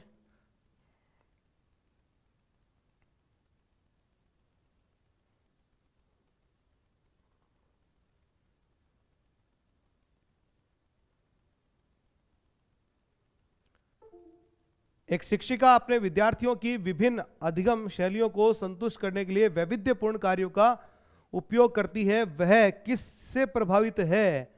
अरे भैया, विभिन्न तरह की जो यूज कर रही है, तो गार्डनर के बहुबुद्धि सिद्धांत। जी हाँ, ऑप्शन डी जो है वो आपका यहां सही जवाब रहेगा। क्वेश्चन नंबर 141 में ऑप्शन डी आप सही करेंगे। अब आ जाइए क्वेश्चन नंबर 142 पे। जी हाँ, क्वेश्चन नंबर 142 पे आ जाइए, और आपका सवाल जो है कि बैलक ने व्यक्तित्व मापन के लिए तैयार किए गए बालकों के प्रसंग बोध परीक्षण हेतु क्या आयु वर्ग रखा है? तो 0 से, ये वाला नहीं है आपका, इसमें एक बार पेन सेलेक्ट कर लेते हैं। आपका सही जवाब इसमें रहेगा ये ऑप्शन सी, 3 से 10 वर्ष, ऑप्शन सी। अगले सवाल पे 143 पे, कि हार्वर्ड गार्डनर के बहुबुद्धि सिद्धांत के अनुसार निम्नलिखित विशेषताओं से युक्त एक व्यक्ति की बुद्धि को किस प्रकार से वर्गीकृत किया जा सकता है?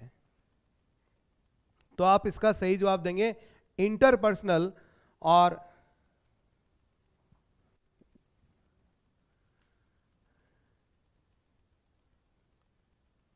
अंतरवैयक्तिक।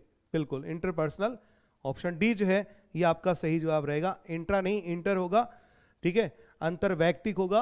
अब क्वेश्चन नंबर 144 में चलिएगा। 144 में पूछा कि law of one trial learning अर्थात एकल प्रयास अधिगम का नियम किससे संबंधित है? यदि ट्रायल एंड एरर होता तो अपन बात करते थॉर्नडाइक की, लेकिन वो दे नहीं रखा है, तो ये ऑप्शन जाता है एडवन रे गुथरी। एडवन रे गुथरी, ऑप्शन सी जो है यहां सही जवाब है आपका। अब क्वेश्चन नंबर 145 पे आ जाइए जी, क्वेश्चन नंबर 145। अब यहां पे देखिए क्या पूछा है कि which one is not secondary reinforcer, अर्थात निम्नलिखित में से कौन सा द्वितीयक प्रबलक नहीं है? अर्थात द्वितीयक को नहीं पूछा है, आपको प्राइमरी को पूछा है कि प्राथमिक आपके प्रबलक क्या हैं। तो प्राथमिक प्रबलक में देखिए क्या होगा, श्रेणियां, धन, भोजन, प्रशंसा। तो भैया आपकी भूख प्यास जो है वो प्राथमिक होती है, इसलिए आपका सही जवाब जो है वो होगा ऑप्शन सी, ये आपका सही जवाब होगा। अब क्वेश्चन आपके चलते हैं 146 की तरफ, 146 इसकी तरफ चल रहे हैं।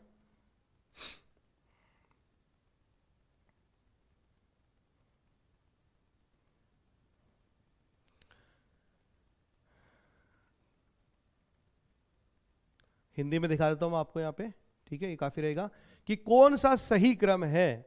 तो सही क्रम देखिए क्या होता है कि पहले आपके पास डेटा होते हैं, तब आपको क्या मिली? Information, then you just got knowledge and then at last you got wisdom. तो ऑप्शन डी जो है ये आपका सही आंसर मेरे ख्याल में इसमें होना चाहिए। अब 147 की तरफ चलते हैं। इसमें पूछा है कि प्रत्युष सुपर कंप्यूटर की इसकी स्पीड क्या है, तो इसकी स्पीड जो है ऑप्शन ए 6.8, जी हाँ ठीक है 6.8 पेटाफ्लॉप इसको बोलते हैं, तो ऑप्शन ए जो है आपका सही जवाब है। अब अगला 148, इस पे आ जाइए फटाक से। Services offered by USSD, USSD की जो सर्विसेज हैं वो हमें क्या क्या ऑफर करती हैं? एम पिन बदलना बिल्कुल करती हैं, ओटीपी जनरेट करना बिल्कुल करती हैं, तो इसका मतलब हो गया कि ऑप्शन 1 और 2 दोनों सही है, तो आपका ऑप्शन डी जो है इसमें बिल्कुल सही जवाब होगा। अब 149 पे चलते हैं। By default on which page the header और फुटर इज प्रिंटेड, कि हेडर और फुटर जो है बाय डिफॉल्ट कौन कौन से पेज पे होते हैं, तो आप इतना समझ लीजिए बाय डिफॉल्ट आ गया लिखा हुआ, तो बाय डिफॉल्ट का मतलब क्या है कि वो हर पेज पे आएगा, ठीक है। बाय डिफॉल्ट का मतलब क्या होता है कि हर पेज पे आएगा।